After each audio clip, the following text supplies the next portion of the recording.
reason we have this immigration problem, and I don't mean the one that Donald Trump defines as a problem or that others define as a problem on the far right who are reactionary, Minutemen at the border. I'm talking about the reason we have a narrative problem around immigration and the reason we have such vitriol aimed at folks coming across the border. But keep in mind, only one border, right? The Minutemen do not camp out in boats off the coast of Nova Scotia, shooting at those crafty Canadians as they sneak into our country to take advantage of our superior health care. They don't do that. It's just down there at that other border, which I beg to remind you is an artificial border created at the outcome of a war, which was a war of aggression started on false pretense by this country. Not what they taught us in 8th grade, but now that is what happened. So really, folks are coming home. Can I get an amen? People are coming home. Right? They're coming home. They're coming home. And their families were here a long time before the vast majority of ours, and yet we tell them that they don't belong. Very interesting. The reason this is even possible, though, is because of the narrative we've told about how we, and now I'm talking about those of us of European descent, because black folks know how they got here. Right? A lot of Asian folk know how they got here. A lot of folks were brought over, particularly Chinese folk, to work the railroads, didn't care how many of them died. Right? Indigenous folks know how they got here. Right? But white folks have told a fiction. Right? White folks' story has basically been this: our people came for liberty and freedom. We came for principles like that. Those people are just coming for stuff.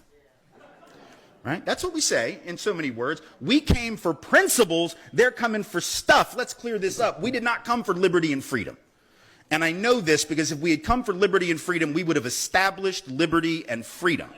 And I don't just mean with regard to people of color, I mean each other. Like, white folks spent a lot of time in the colonies just trying to figure out who was the bigger witch, right? Like, we just would kill each other. It wasn't like one big happy white family. It was just, you're not a good enough Christian. No, you're not a good enough Christian. No, you're not a good enough Christian. Now I'm going to drown you because you're a warlock. I mean, that was the kind of, like, in a nutshell, that was the colonial experience. So that was not Schoolhouse Rock, right?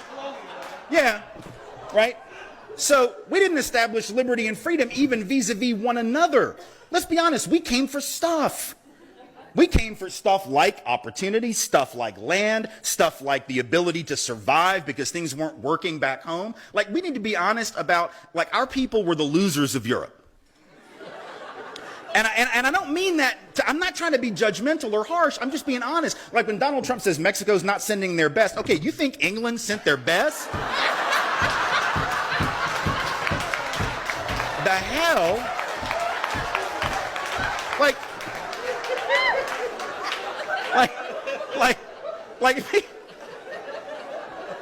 y'all like that?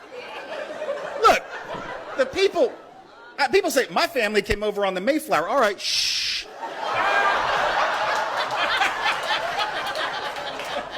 Why are you bragging, Buttercup? That is not... I don't know who was on the Mayflower, but I know who wasn't. The king. The king was not on the Mayflower.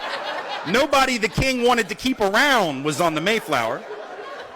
But we have this fictional narrative. It's almost like we believe sometime around 1642 there was a British father somewhere in England that got his family together around the fireplace in the morning and said, all right, here's the thing. I know we're doing pretty well. We got this big castle. We got all this gold. I know it's brilliant, right? It's fantastic. We were at the King's Palace last week. Kids, you remember you played with his children out in the garden. Wasn't that great? Yeah, I know, it was amazing, wasn't it? It was great. Listen, that's all fine and good, but Daddy has an idea. My idea is as follows. Keep up, please. Keep up. Gather all your things. Not all of your things. We have a lot of things because we're doing really well. We're rich. We're powerful. Just gather up like a basket full of stuff, and we are going to get on a big boat. And by that, I mean a rickety old ship. Like, I don't even know if it's seaworthy. Like, it might sink.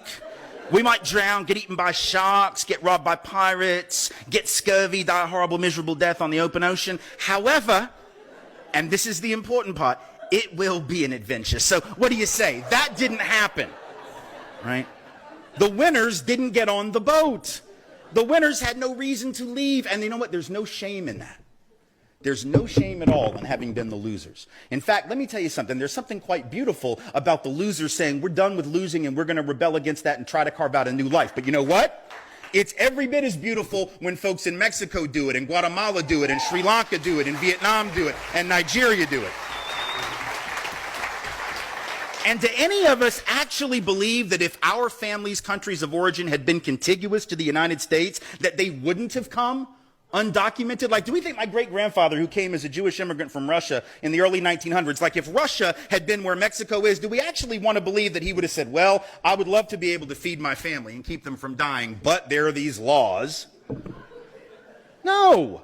He would have done what he had to do. So this whole thing about documented and undocumented is this artificial narrative too.